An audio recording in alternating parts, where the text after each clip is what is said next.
Plaisir na mabota na bino bozuli bakuma la mokolontala édition ya mokona lelo Océanie Congo Info magazine d'actualité oyo tumesana mo pesa information très précise ya République démocratique du Congo pe ya mboka ya bapaya na temps réel na plaisir lisusu ya kotelema pe kokota na bandako na bino sans motif pe sans audience ndenge bomesana kotala biso avec beaucoup d'intérêt na sima mo Congo na ye kuna bandeko ya EAC M23 pe na FARDC bazali beaucoup négocier en absence du chef de l'État et puis si passe pima est-ce que makambo ya boye ko salema to ko salema te kabu l'homme puissant c'est biso image oyo na commentaire ya maman Océan de la presse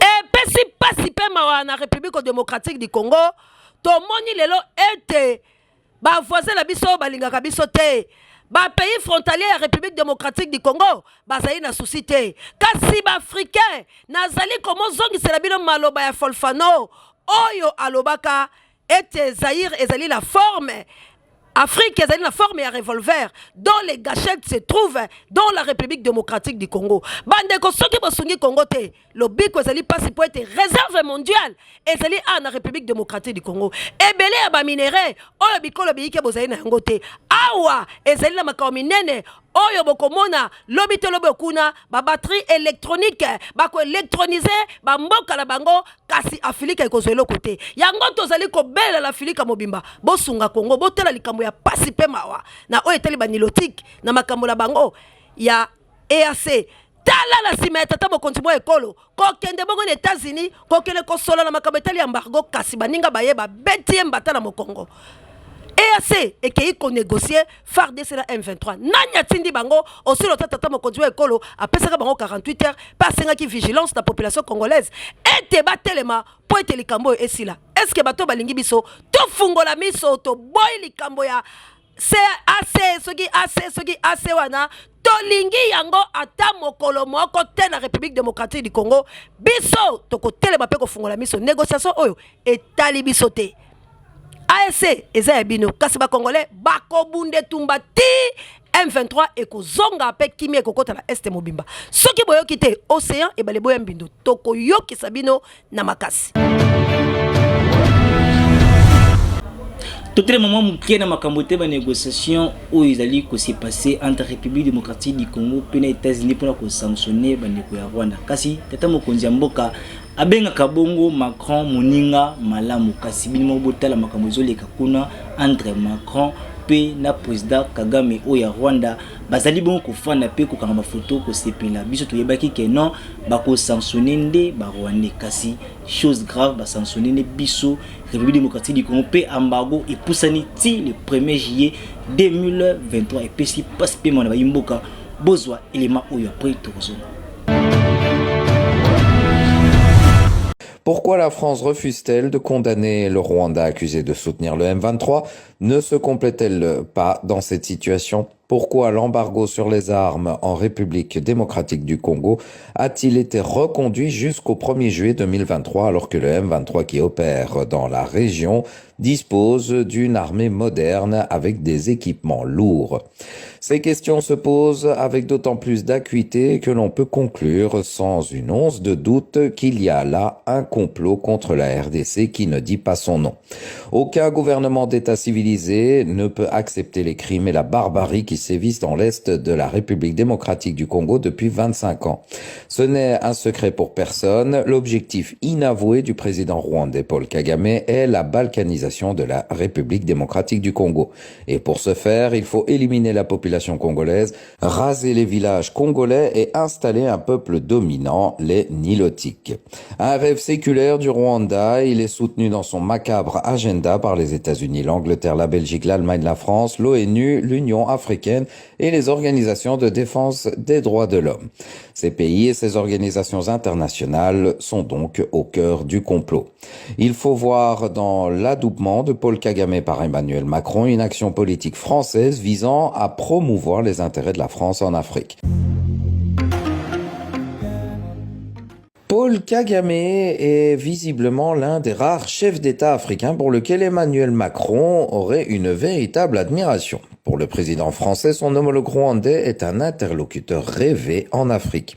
Et pour ce dernier, l'actuel locataire de l'Élysée est un nouvel allié intéressant dans les enceintes internationales désireux de promouvoir la voix rwandaise comme au G20. Une entente intéressée de nature conspirationniste au détriment de la RDC et de sa population qui, dans l'Est, abrite de nombreux groupes armés qui sèment l'instabilité et l'insécurité depuis 25 ans.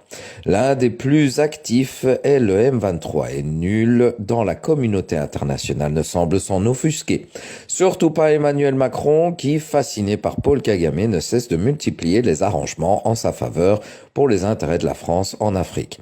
La France se décide enfin à regarder son histoire en face. L'ancien président français de 2007 à 2012, Nicolas Sarkozy, avait donné la première impulsion il y a quelques années. Emmanuel Macron accélère malgré évidemment les nombreux massacres dans l'est de la RDC. Et à cette fin, il s'était rendu au Rwanda en mai 2021 pour tourner la page du contentieux franco-rwandais et il n'est pas donc de symbole plus édifiant de la volonté affichée par Paris d'ouvrir un nouveau chapitre avec Kigali. Le président français veut être celui qui a reconnu la responsabilité de la France dans le génocide rwandais de 1994, l'anti-Mitterrand. Le fait que le modèle rwandais n'ait rien de démocratique ne le dérange absolument pas. Fait désolant est qu'en France, on ne parle pas du tout des Congolais victimes des atrocités les plus odieuses et du pillage des ressources naturelles dans l'Est de la RDC. Ni les médias, ni les politiques, Macron en premier, ne semblent s'intéresser donc à la tragédie que vit la population congolaise dans cette partie du territoire de la République démocratique du Congo. Et à ce propos, l'indifférence de la France, supposée être la patrie des droits de l'homme, agace au plus haut point les Congolais. Pourtant, et c'est bien connu de tous, le maître d'œuvre du drame congolais dans l'Est est Paul Kagame, le fameux chouchou d'Emmanuel Macron. Force est de souligner qu'il porte une lourde responsabilité dans l'instabilité et l'insécurité qui prévalent actuellement dans cette région. Pourquoi la France refuse-t-elle de condamner le Rwanda accusé de soutenir le M23 ? Ne se complète-t-elle pas dans cette situation ? Pourquoi l'embargo sur les armes en République démocratique du Congo a-t-il été reconduit jusqu'au 1er juillet 2023 alors que le M23 qui opère dans la région dispose d'une armée moderne avec des équipements lourds?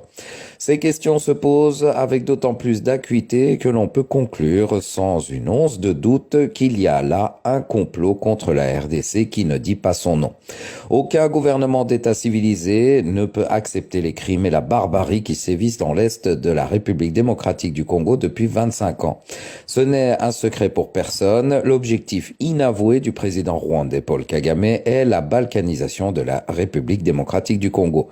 Et pour ce faire, il faut éliminer la population congolaise, raser les villages congolais et installer un peuple dominant, les Nilotiques. Un rêve séculaire du Rwanda. Kaka ndenge toyesaki bino ke babis académie déjà eyaki awa na ville province ya Kinshasa Kabouya l'homme puissance ayaki wana présent pe sur le terrain alimbaka te ateli biso image. Eye tozelaki tango molai bato balembaki kasi bilaka bisalaka kaka na nzela pe ekomaka toyebisaki bino ezalaki na ngola bobetaki tembe bino moko bozali komona babisi ya betidia yango wana eye maloba ya tata mokonzi mwana mboka Félix Antoine Tshilombo ebandi nango kolata nzoto bandeko ezalaki ndoto te yo oyo kanisaki ozali kolota kasi yango yo ekomeli biso kasi bandeko tozali bobele kobeta mbela na ministre ya transport papa na biso Cheribe Okende papa ekoma nango ya transport te po ete betidia bakosepela te po esengo oyo tomoni bino bozali nango tala ndenge boza komatela kati tala ndenge boza kovisite te ezali nde ya betidia po betidia bazelaki yango mpe balataki nkanda kasi sikoyo bakoloba merci na tata mokonzi mwa ekolo po ete bilaka bikokisami kasi tosengi mpe tobeti mbela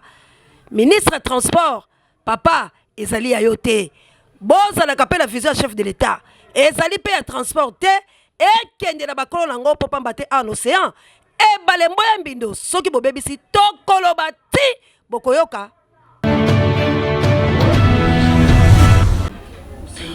kuna pe na itaga bazali kopesa pasi pe mawa na population oyo bazalaka kuna bilimo botala bamvula enoki ebele kasi kuna toyebaka te bangola babimaka to babimaka te mai ezali massivement tobenga yango nini lac Tanganyika to océan totala.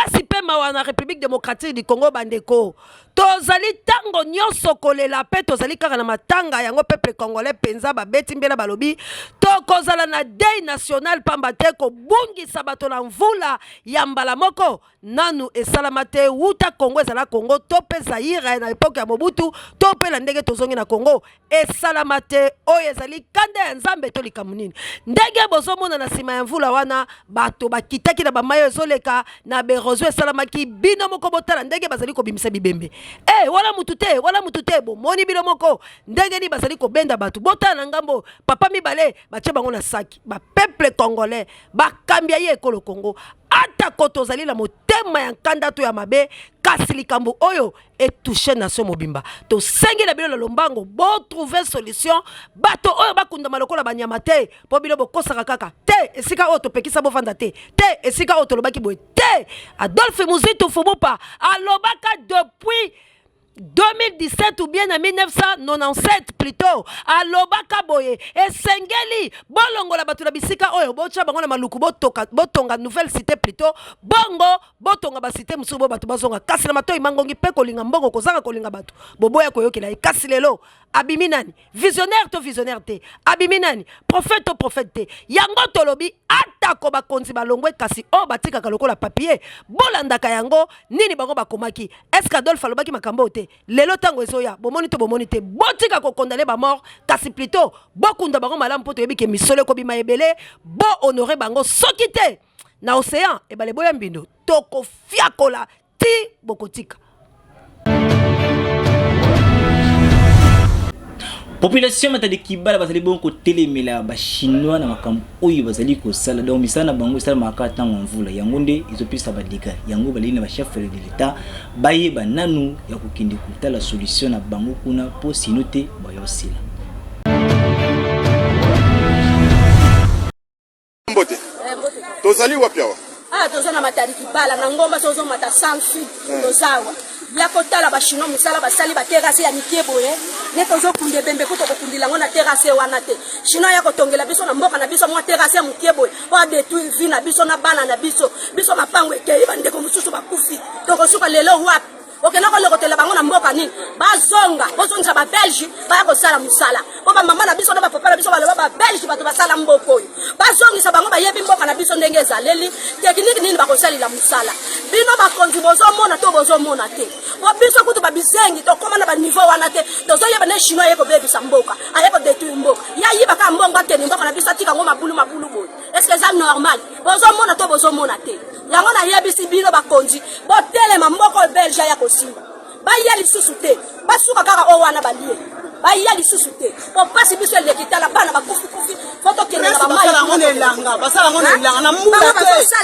te basala langa tana ngele bebe tana ngele bebe basala langa ndefu basala langa ba forcer langa ngona mula te mula bita makasi bande taba ndao ndele kuyi basala prince basa la prince kasi kende dansa li koso tala bande deja ko sala terrasse ma bele de babu bukakele mamba ma ko tina sa prince e bubu banda so fuyi bando ngola bango banzonga to lingi bango te soki ba ye sala tsango ba biso to sima mabanga kongole ba fuyi ba mboka ba Belge bato basima mboka na biso ngo ba terrasse nyota ni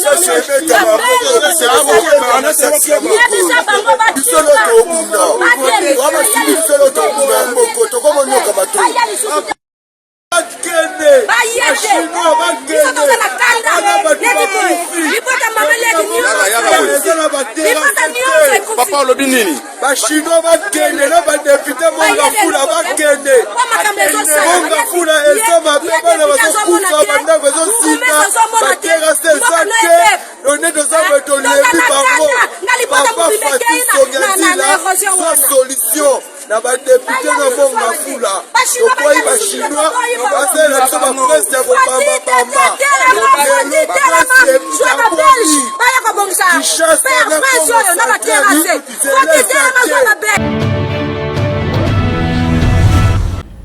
toleki bongo na sécurité paradi munene esalamaki bongo na commune ya Kimbantseke na présence ya bacolonel mpe bakomanda ebele bazalaki wana mpona kopesa mitindo ndenge nini sécurité ekozala susu makasi na mbula oyo ya décembre ndenge tozali kokende na mbula ya sika kasi baprésentaki mpe bakuluna oyo bapesaki mpasi na population mpe babomaki bongo bapolisier kuna na quartier ya Kingasani mpona koyeba mingi Shadrack Makudinga azalaki sur le terrain.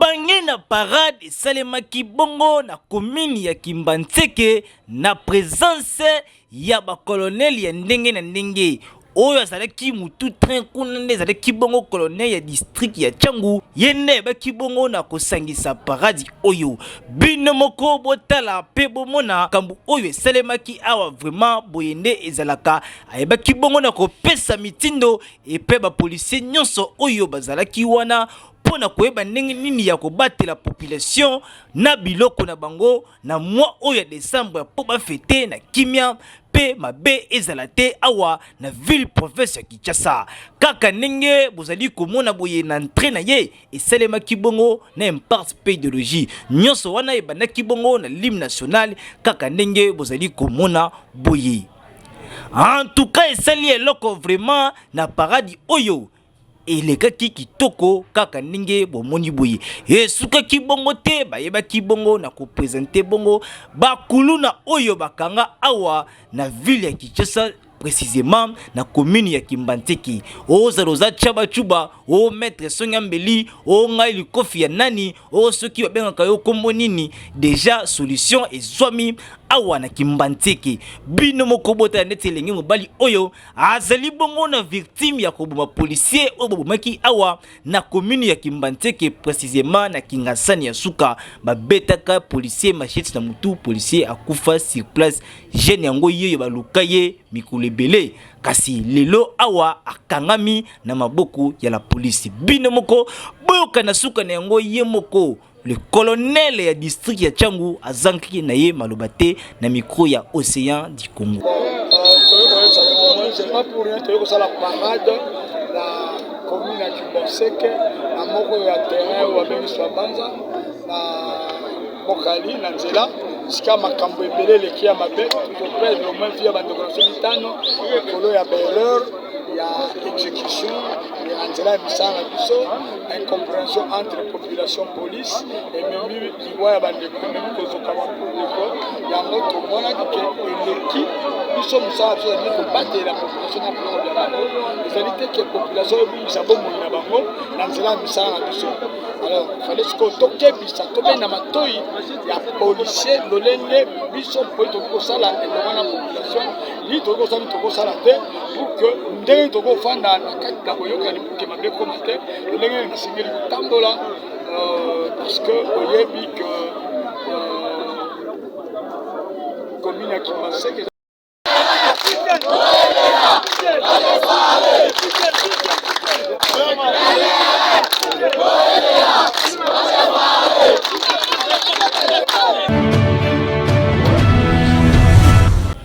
tozonga momo kina makambo etali ba député boye bake Ogi Kalonji député national kuna na terre jaune azanga kite kopesa ba condolence na ye na baye oyo bakufaki pe babumisaki milimo na bango na bamvula oyo elekanaki pona koba mingi tola. Merci honorable président pour la parole. Eloko tolingi toloba honorable président etalimbula o ebeti lelo. Bakinois Bakoufi Ebele, plus de 100 jusque-là, les bilans provisoires. Honorable Président, tozo mitou na soki photo banda kosala ba déclaration, il faut to banda komema ba cercueil, ou bien il faut kaka tozo akanda parce que c'est inacceptable. Programme Moko et Salamaki à lutte anti-érosive, ça fait plus de 5 mois que ce programme selon ba information na biso eza na table ya ministre ya finance. mbongo ezobima te lelo mboka tozali enregistré plus de 100 morts. Honorable président tozo mituna mbongo yo ministre ya finance azoboya kopesa po basala ba érosion ezali mbongo ya ye to eza mbongo ya ba congolais oyo lelo bakufu plus de 100. Honorable président tokoki jamais kondima makambo boye bakoloba ba député bazo sala te alors que ba député to sali musala na biso ekeye pas ministre ya finance, ministre des finances azo bloqué mbongo. Azo bloqué yango pourquoi? Honorable président, chaque fois que bayi politique bayi baka, okoyoka kaka bayibi 50 millions, bayibi 100 millions. Mais ce que le peuple demande pour basiler sa érosion, c'est parfois 1 million, parfois 500 000. Cet argent ne sort pas. Pourquoi? Honorable président, avec tout le respect que nous avons pour vous, toko senga na yo lobby avant tokanga président, tout le monde ministre ya finance awa, na ministre ya infrastructure, qu'ils viennent nous expliquer, ça c'est les morts de trop. On ne peut pas aller en vacances parlementaires comme ça. Peuple abakokende koloba ba député, alors que les vrais responsables sont quelque part. Honorable président, je pense que Oyo Kelakabiso, il est temps vraiment que lobby tokanga session T, que les deux ministres viennent nous expliquer. Mbutu zali bongo na parler du peuple bota la mbino moko ndenge nini ba député oyo bazali bongo contraire Godien Poyi.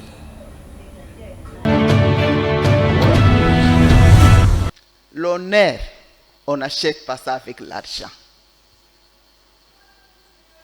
Tu peux avoir beaucoup d'argent, mais les gens peuvent te minimiser à chaque instant. Mais un pauvre malheureux qui passe, tout le monde le salue avec honneur et avec respect. C'est ce que nous voulons ici. Toutes les explications que vous pouvez donner là, aujourd'hui, président, moi je vous dis en tant que votre maman, ça ne tient pas debout. Nous sommes là. S'il vous plaît. Je vous en prie, mon papa. Écoute-moi, je vous en prie. Non. Non, je suis, il faut... Le président, Ezaka loko la bana nandako. Ata soki baza concerné te na makambo etali tata na bango. Mais soki bayoki na balabala bazo finga tata na bango, bakotelema koloba yo nanyo finga tata na biso. Honorable président, nasala lokola honorable Ntingi Polo Lokuna, honorable président tika kokote la bango. Kokote la bango te. Honorable président, okoki kotika te, pe biso pe tokotika te. Ba continuer ko outrager biso pe kozanga biso respect na esika oyo. Nini nga nazobenga kozanga respect président? Cette lettre est arrivée au bureau les 24. Je ne dirais pas que le bureau cherche à défendre le ministre, mais j'ai l'impression qu'il y a une certaine complaisance dans le bureau, pour ne pas dire les présidents. Excusez-moi, le président d'être direct et franc avec vous. Cette lettre qui est arrivée le 24 ne m'est parvenue, moi, en accusé de réception copiée, qu'aujourd'hui, ce matin. La lettre du 24, celle qui a été lue ici, elle m'est arrivée chez moi ce matin. Je m'apprêtais à venir ici, lorsque les services du président ont appelé mon collaborateur qui est là-bas, Jimmy Kalala, pour lui dire, nous vous apportons un courrier. Ce matin, la lettre est au bureau. Na commune ya Kimbantseke major mal à l'aise a tibongo kimia na route mokali bino mokota la neni Audrey pesa mikoto. Awa tozali na commune ya Kimbantseke précisément na route mokali bisika oyo tolakisi yango mbala degré ya embouteillage salamaka awa pe ya salité vraiment epesaka pasi kasi lelo na tongo bala mukaboye ba moni bongo visitation ya major mal à l'aise o ya mbata ya quartier 1 ya Njili bakibona kosala bango suivi kotoyo bino mokobota na kokita na ye vraiment mosala esalemi kitoko apandi biloko balobi non balungwa awa na boulevard po ezali danger makasi baboyi ba drame esalama kibongo na matadi kibala esalama pe kotoyo bino mokobota la ndenge mosala esalama kotoyo o zali nani mwana moto pusana kuna musika pona kotika balabala ezala kimia pe batu baleka na kima nyonso. En tout cas boye félicitations na Major Malalaise po mosali osali et monani na misu ya batu babeteli yo maboko basepeli balobi esila boete ezala tango nyonso kokitaka koto yo po awa so botiki boye soka mbutege muke miyibi batomboki bakomo yiba na ndenge moyo sakana te. Ah papa kitaka na koto yo po esala loko biso tolobi Océan du Congo ebali eboyambi 99 jours ala kanango ya yo kasi jour moko ala kaya leta bino botala mama Kingabwa ayiba na ye kasi lilo azwami na maboko ya Colonel Malalaise. 99 jours ala kanango ya yo kasi jour moko ala kande ya Nzambe na leta na population ayiba angwalima nani wana mama Kingabwa degré a pesa population masina pasi na kuyibaka biloko na bango surtout na tango ba feti boyi. Papa, ba mama, bazali kolela vraiment na biloko na bango. Pula mabe kaka ningi tolobaka akwele libongo na pulu ya Major Malalaise asimbie na mapinga na inoso ya mbata binu mukobota ne mama zolela awa. Batu na yeboy o nga na boksa tike batu na yeko toboy o na teka ndembi batu na boy o na mosa pasteur nyonso wana usala moko vraiment eza kitoko te mama papa to bendio matoi mvula oyo ezali mvula mabete kasi population na polisi bazali liso likona liso poso ki bazwiyo na mosalo zo sala kitema beboyi. En tout cas bisika na ya musika te okende biasa okependa kuna kalofungula okiko sibi konsekansi na yo po ete yo mbala sima ezongela te. Un fruit magique. Un fruit qui fait partie de mes top fruits, my favorite fruits. Ce fruit a comme origine l'Afrique. Elle a été utilisée depuis des millénaires dans des villages. Aujourd'hui, ce fruit, elle s'est propagée partout dans le monde, dans des villes, en Europe, en Asie, en Amérique. Ce fruit a contribué à éradiquer la faim. Car c'est un fruit qui permet de se rassasier. Ce fruit fait des miracles. Elle est beaucoup aimée dans la médecine. D'ailleurs, elle a été utilisée depuis des millénaires dans la médecine africaine pour traiter toutes sortes de maladies. Ce fruit, d'après mes recherches, côté santé, est capable de contribuer à traiter la maladie de Parkinson, d'arrêter les cellules cancéreuses, de renouveler les cellules, de redonner de la masse musculaire et de contribuer à traiter l'ostéoporose. Ce fruit, je vous montrerai maintenant, elle s'appelle Safou. Elle est belle.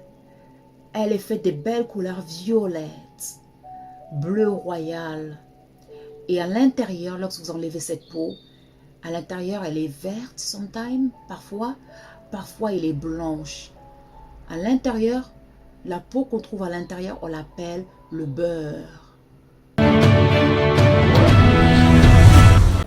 Ezali awa tote point final l'édition ya mokolo na lelo nous allons na plaisir ya ko présenter ngo partout bozali. Merci mingi pour la confiance pe fidélité au pesaka biso mokolo na mokolo awa na Océan du Congo info magazine d'actualité oyo to mesana ko pesa des informations très précises ya République démocratique du Congo mobima pe ya mboka ya bapa inata réel. Merci mingi awa na Océan du Congo to mesana koloba awa Océan e bale monene e boya mbindo. Merci mingi équipe technique ozale kibongo offre au moulin ya ko pesa biso ba image ya kitoko bona sima caméra to kibongo e pa ya Kabu ya l'homme puissant. On ne change pas l'équipe qui est Ghana. On a un montage qui est bon, pas ya Moïse Misapi électrique qui na HB Enoke biso na bino tokabwani awa tokokutana soki kolo Yesu Masia azongi te loba elongo moko na ngai Océan du Congo ebale monene eboya mbindo.